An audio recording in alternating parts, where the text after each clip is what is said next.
This is Kabiang Law, a region tucked into the hills of Assam, known more often for its insurgent past than its cultural richness. For decades, it was marked by unrest, the outcome of long standing demands for autonomy, for recognition, for the right to shape life on one's own terms. In Defu's main square, the dao and the bamboo shield, once weapons of defense, now stand on display, not to glorify war, but to mark history. These symbols have shifted from tools of survival to cultural emblems, reminders of what people had to do to protect what was theirs.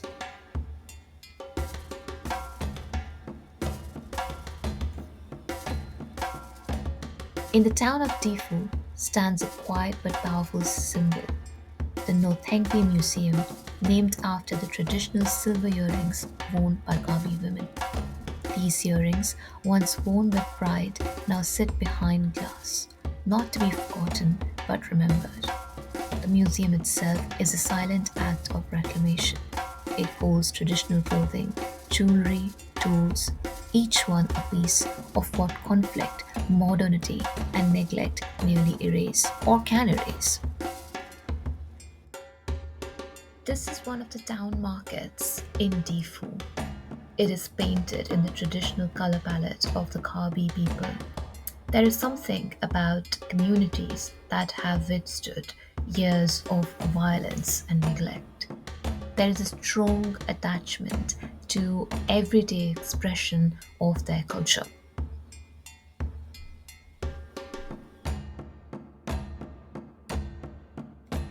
Fast fashion has made its way to Difu, but I set out to explore who is still selling tradition, why, and how.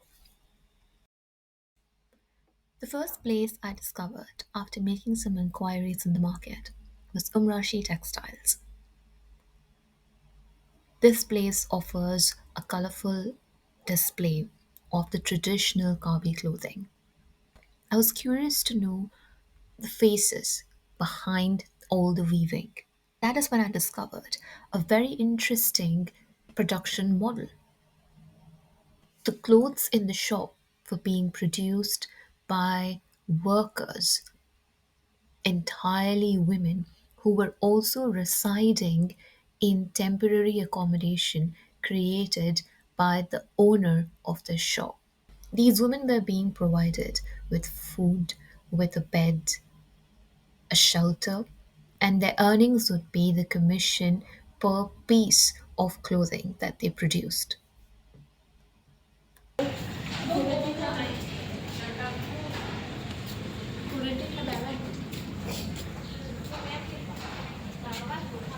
Kitchen यहाँ पे कौन खाना बनाता है इधर वही लोग rotation करता है और वो लोग रोटेशन करते हैं For privacy reasons, the next section is an audio interview with a weaver who opened up about her journey. ओह तो आप यहाँ कैसे आए कैसे क्यों आए ऐसा मतलब कपड़ा सीखने या मतलब हम कानून से होगा वो सीखने दोस्त ने बताया वहाँ पर है वर्कर में या पर आके अच्छा और दोस्त ने बताया आपको हाँ दोस्त ने बताया हाँ तो आप स्कूल में थे तब स्कूल छूट जाता क्यों एग्ज़ाम दिया था तो रिजल्ट अच्छा नहीं है इसलिए छोड़ दिया टीचर ने नहीं पूछा क्यों छोड़ा आया फ़ोन किया था लेकिन रिसीव नहीं किया मैंने ऐसा क्यों डर कौन से सब्जेक्ट से डरे थे आप ऐसा मतलब घर के वजह से थोड़ा सा मतलब वो खर्चा ये सब नहीं देते हैं ना ओ खर्चा अच्छा इसलिए हाँ हाँ तो ऐसे बोलो ना कि आप ऐसे इंडिपेंडेंट वूमन हो आपको लगा कि मुझे घर में कंट्रीब्यूट करना है तो आप आ गए इधर कभी सोचा है इतने ओपन यूनिवर्सिटीज़ में वहाँ पे भी आप पढ़ सकते हो सुबह पढ़ सकते हो रात को बना सकते हो ऐसे भी सोचा था लेकिन घर का हालत इतना अच्छा नहीं है ना इसलिए तो वहाँ पर जाने के लिए भी पैसा लगेगा